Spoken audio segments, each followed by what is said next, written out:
Hey, Joe.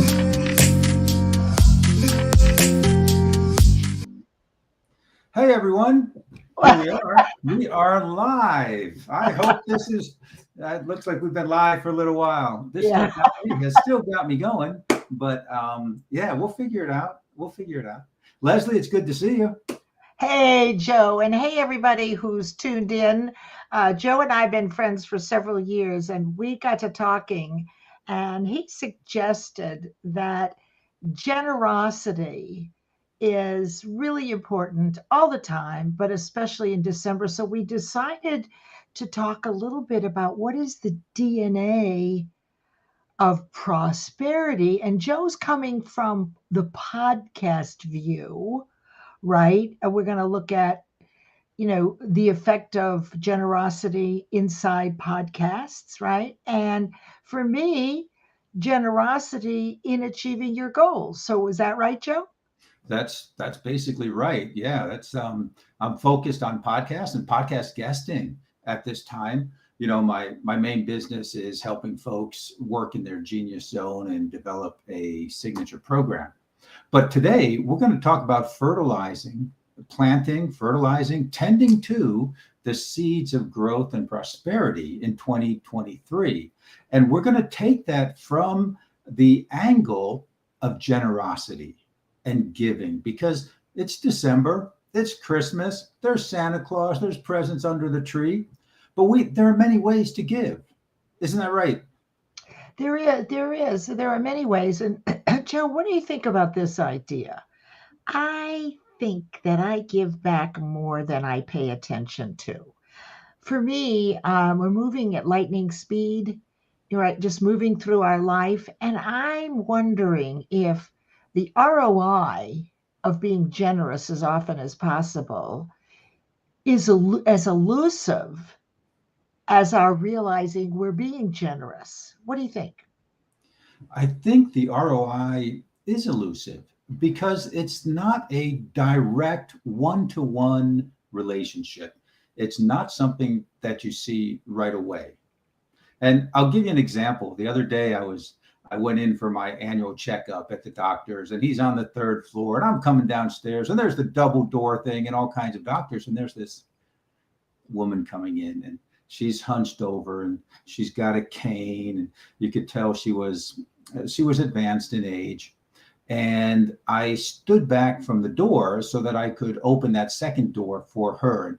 And I pushed the button, timed it pretty well. I pushed the button, it opened as she came through. And she said, "Thank you," in a muffled voice. You know, she was bent over with her cane. She said, "Thank you." And I said, "You're welcome, beautiful." And it was such a great feeling. I don't know where the inspiration to say that came, but that was a gift. That It was was a actually a gift gift. to her, but why is it a gift to you? So this It, is what's so interesting because you didn't plan this. You didn't get on the elevator saying, "Okay, if anybody gets on the elevator, I'm going to help them," etc. You didn't do that. It came from your heart. And so where did that come from? Where do you think it came from? Such a good question. It came from some inspiration. It must have come from the universe that inspired me to do that because it wasn't planned at all. In fact, I surprised myself when I said it, but it did make me feel good. I have to admit that it did make me feel good. This is totally unplanned. And I came back and told my wife, and it made her feel good too. Yeah. So it And, multiplied. and so why do you think it's important that we feel good? I have my own ideas. I'm kind of curious what you think. Why does it feel so good? And why was it so natural for you? And what is it about that we want to pay attention to? So I think what we should pay attention to is the feeling of feeling good. It makes you want to do more good. So there's actually a direct benefit in giving and doing good. And there's so many ways to give. And that was just one small example. We can give something every day. We can make someone smile every day. We can give a smile. And I think that makes us feel good. It does for me. Does it? What does it do for you, Leslie, when When you give a gift that is, you don't expect anything in return, what does that do for you? Well, it's part of my life now. And when I asked you about, do we really pay attention to when we give? You pointed out we're talking about this now. So therefore, that particular experience came up for you. You may never think about it again, or you might write about it. I, for me, I am always happy, healthy, and wealthy in my mindset when I give every day, right? Mm. Like, and then I stop and pay attention when I do, but I don't plan it. So I had one of those experiences, and I know people are listening, right? You're doing it more. And why it's important is because, in my experience and in my studies, the natural tendency, the way we were built, is to be in harmony and to Mm. have this wonderful happiness feeling. It's kind of like a flower, without any nourishment, they'll grow. But if you give it a little miracle grow, right, the other ones will still grow, but this one will flourish. So when we're talking about the DNA of your life, it's about how can I be in the vibration or feel really good every day. And gratitude and generosity is an easy way. It's Yes. easy. I'm really curious about, I know people listening to your podcasts get a lot out of it, but I want to know what you get out of it. What is your ROI when you do a podcast? I know you want to help people, but what about yourself? What do you get from it, Joe? So, in a very real way, my podcast started as a way to give back. And it started out with local businesses, and I interviewed local business owners. And then local became wherever you happened to be. So local was in Vancouver, Canada. Local was in Sydney, Australia. Local was in England or Germany, wherever my guest happened to be. That became local as the podcast expanded. What I surprised myself with the podcast is that I met folks that I never would have met. And I had real conversations with them. I love asking questions and just learning about people and their experiences and how they transform lives in their business, how their lives have been transformed. And through the podcasting, I've been able to, and I'm still able to. I don't mean to use past tense. I'm still doing a podcast and I'm just loving the communication, the engagement, the conversations, and meeting people that I never would have met without the podcast. Now, what do the listeners get? Well, hopefully they're getting a good feeling. Hopefully they're learning something that they can apply. Mhm. I'm always asking my guests beforehand and during the show, what can our leaders take away? What can our listeners take away? Our leader listeners, what can they take away? What can they do? What's an action step? And of course, I asked them, what can you give? What do you have? Any free gifts, events, anything coming up that you can share with our audience? So they're giving also. And Yeah. it's, I like talking with people like that. And I guess I always have. So it's a great outlet for me in conversation and creativity. And I think conversations are creative. We create something that stays around. One of the advantages of the podcast is that it does stay around. They're evergreen. You can search podcasts that were done 10 years ago if you're searching for a specific item. So it's a gift that keeps on giving. That's so Yeah. cliche. And you set a goal, and that's my work is achievement. You set a goal of good. And Right. then you took action and you are executing on it. Now, as you do that, one of the things that I find curious about generosity is when I can see it coming back to me. So So, it isn't one to hmm, one, right? It isn't like the people on your podcast right now are the ones that are going to get the maximum value right away. It comes in kind of elusive, secret ways. And once you know what to look for, you can see that your level of generosity matches the level of reciprocity from others. What do you think? So you mentioned coming back to you, and you mentioned subtlety a number of times. How can we tell if the good that we're doing is coming back to us? Well, that's a good question, and that's part of the work I do. You have to practice recognizing it. So, honestly, the first thing to do, if you're willing to try this, give up the word coincidence. Don't use that word. Hmm. Consider that there aren't any coincidences. That what if the way you feel causes you to attract people on the same thought frequency? This is a different thinking frequency.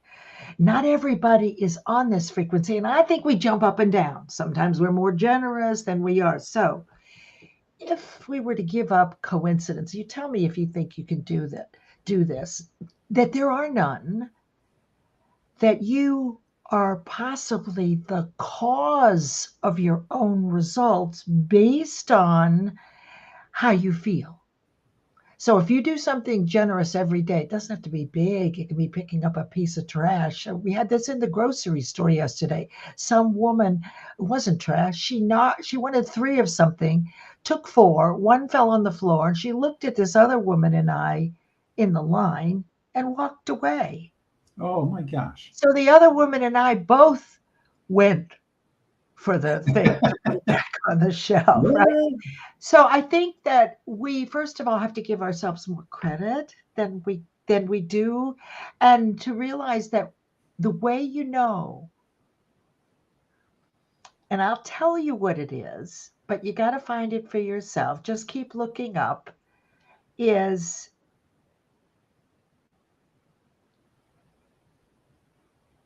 they come back to you at the same vibration as you, and they come back as people or opportunities. So let's Hmm. say, for example, you have an idea that you want to get 500,000 podcast listeners by June of next year.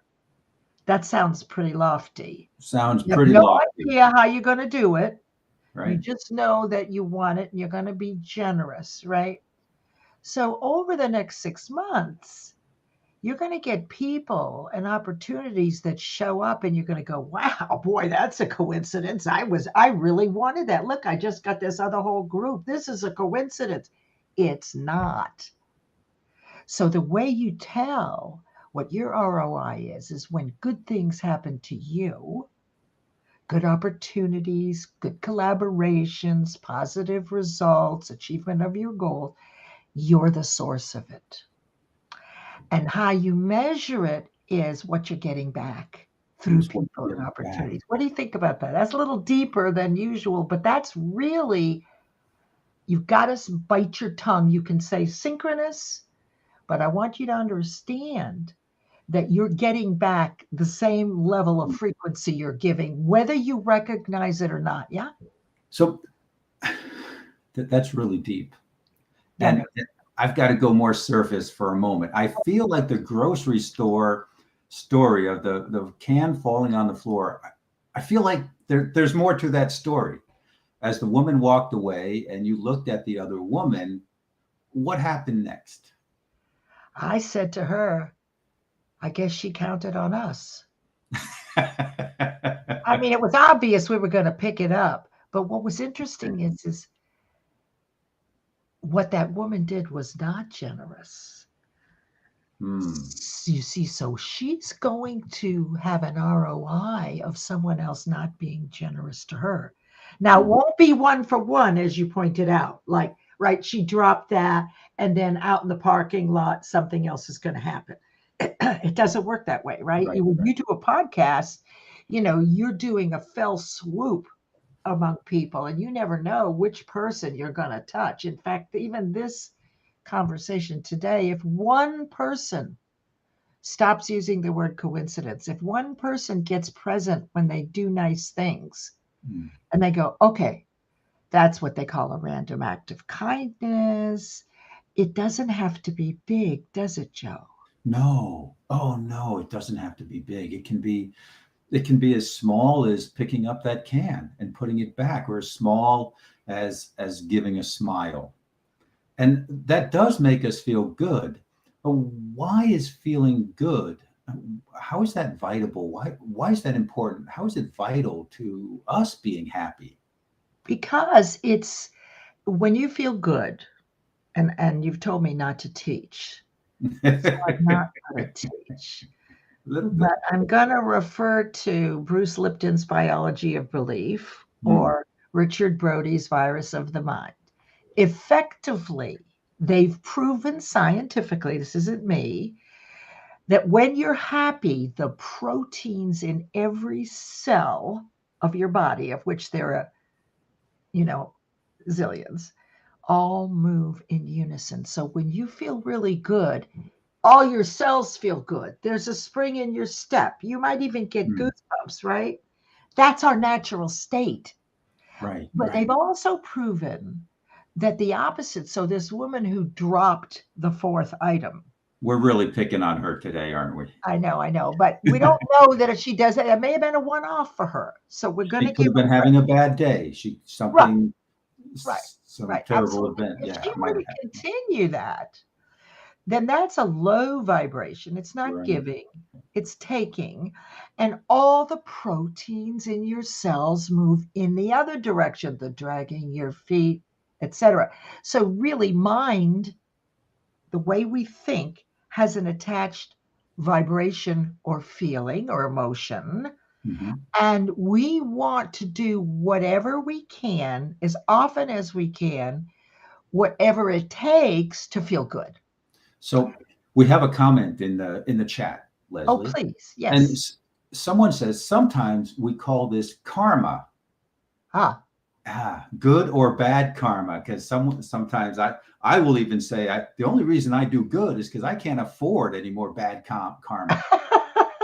it is That's karma. Karma is another wonderful word, and this person knows what they're talking about. Okay.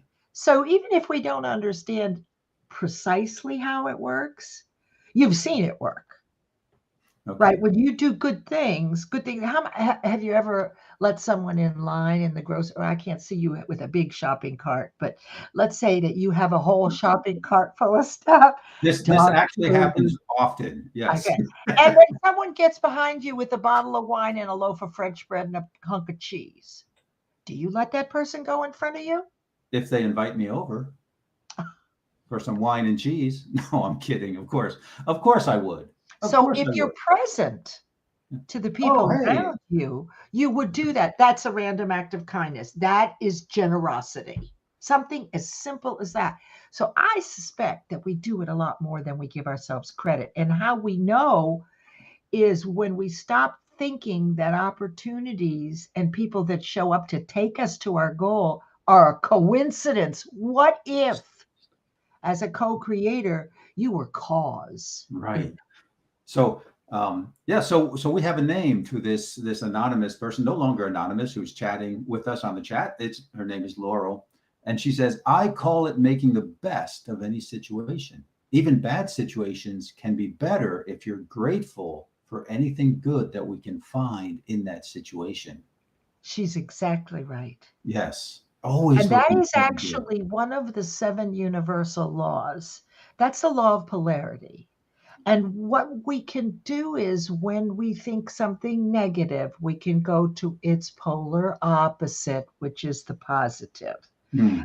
But like most things, it's a practice. You do good things all the time, but do you actually look back just for a moment to see what you've left in your wake? Probably not. We just keep on moving. But it's like this is the DNA of prosperity.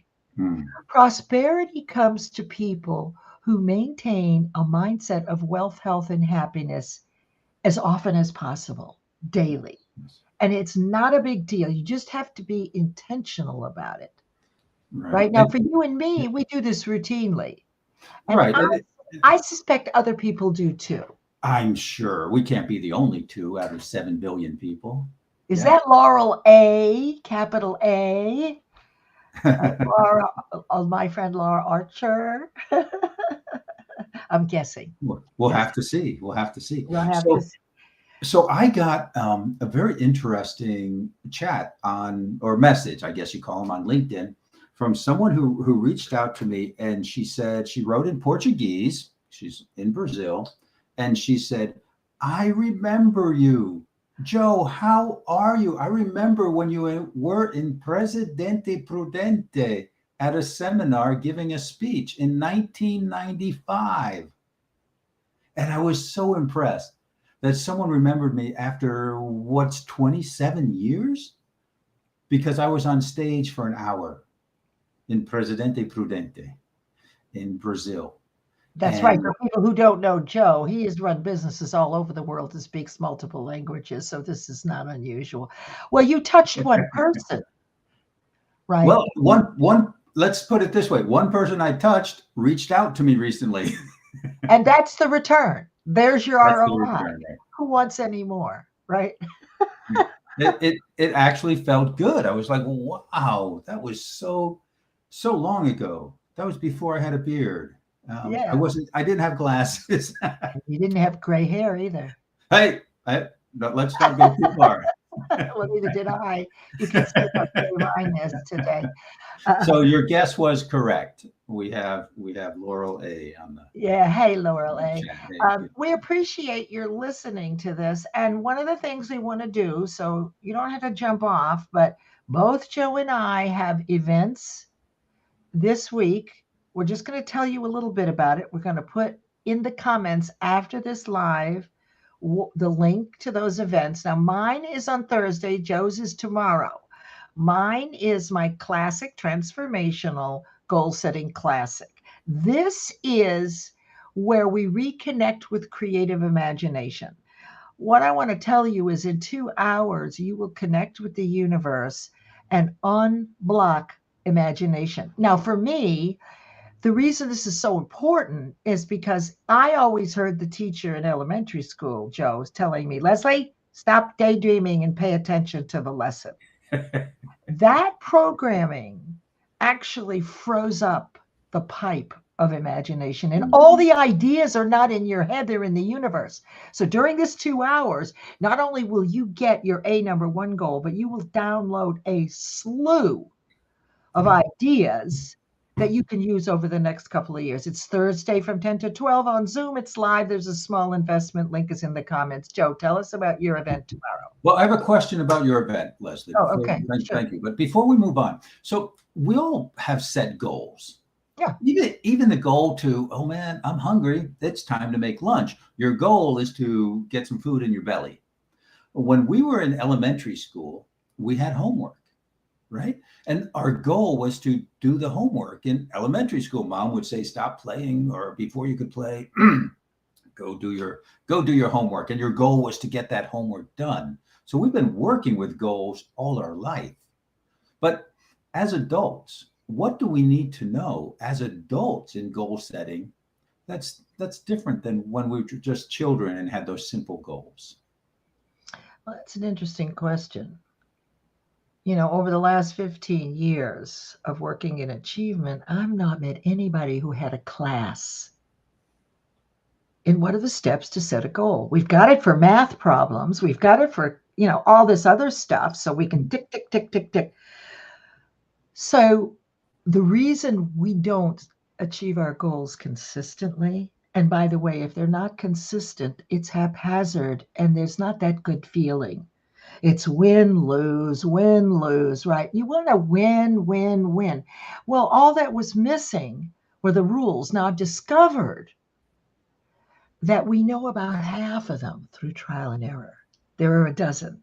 So we do know some things. All those times that we hit it and then we miss it, those hits actually within, right, what you're doing is correct. It's the other ones that you don't know that derail you. So once you know, and that's what I created over the last 5 years through testing, what are the rules so that when I start out with a goal, I have my best chance at achieving. And over 10 years and 40 business quarters, they work. So all that was missing was information. Nobody taught us. Once you know the rules, it's just like deciding, well, I'm not going to use the word coincidence anymore. Let me try that and Mm. see if I can't see that's a return on something wonderful that I did. Watch for the patterns. This is also called biomimicry, not my word. But if you watch what a child does, when they get that Sears and Roebuck catalog in June, this is for the older folks. I was going to say. From June until Christmas, that bike, those skates, that doll, top of mind, that kid you never let it go. Every opportunity Right. ad nauseum, you told your parents, you told your friends, oh, look, mommy, etc. And then when you open the gift at Christmas and there are those skates, oh my God, what a surprise. No. You see, the rules of goal setting are wrapped up in the process that you did when you were a child. So they're there. We did them unconsciously. We did them Subconsciously. unconsciously. And what you said about the kid, he's thinking about it, he's talking about it, he's looking at the catalog. He may even cut the catalog out and put it on his wall or his door. He Yeah. is single-minded, looking, thinking, talking to.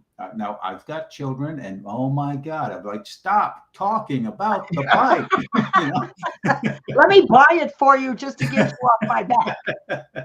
That's actually definite purpose and desire, as you know, in Think and Grow Rich. That's right. Hey, Jules, thanks for the hugs and inspiration. Thanks. We're glad you're Now, we're Joe, glad you're okay, so now you know that you're missing, and in my workshop, you come to that workshop and you will make a small investment.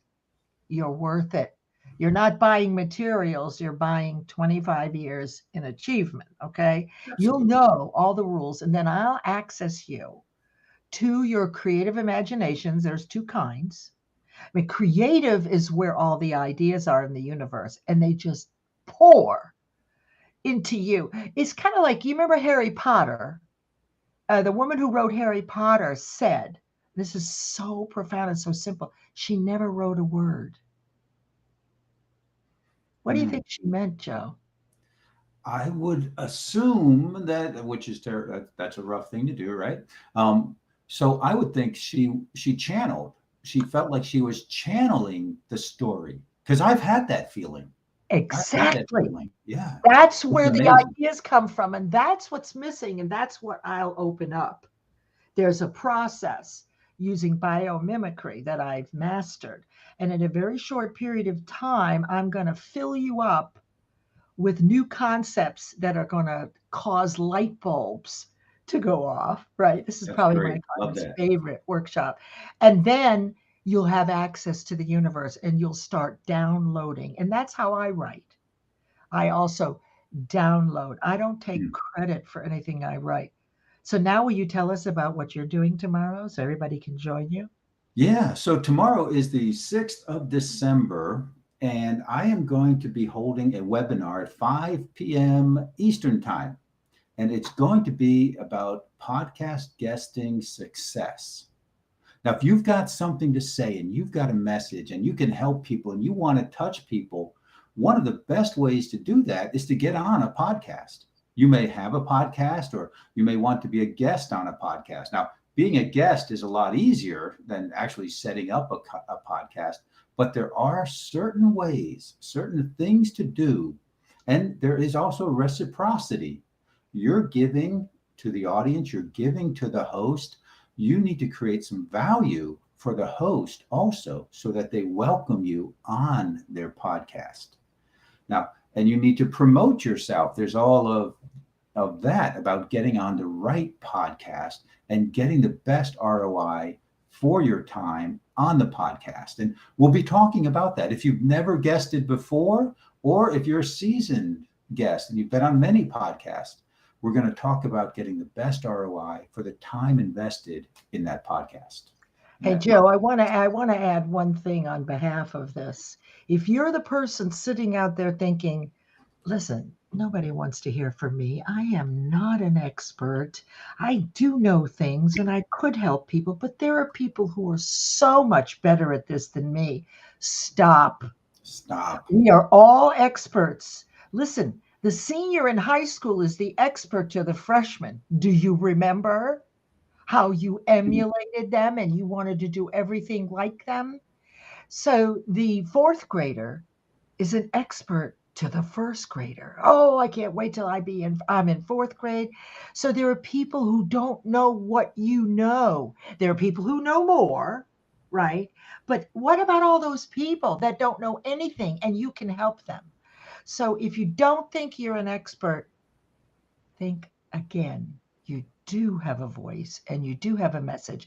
And there are tens of thousands of people who do not know what you know about your industry. So tomorrow at 5 p.m. Eastern, it's complimentary, and Joe is hosting a Zoom. Both of us are going to put the links to register in the comments. We want to hear from you and we want to hear your questions.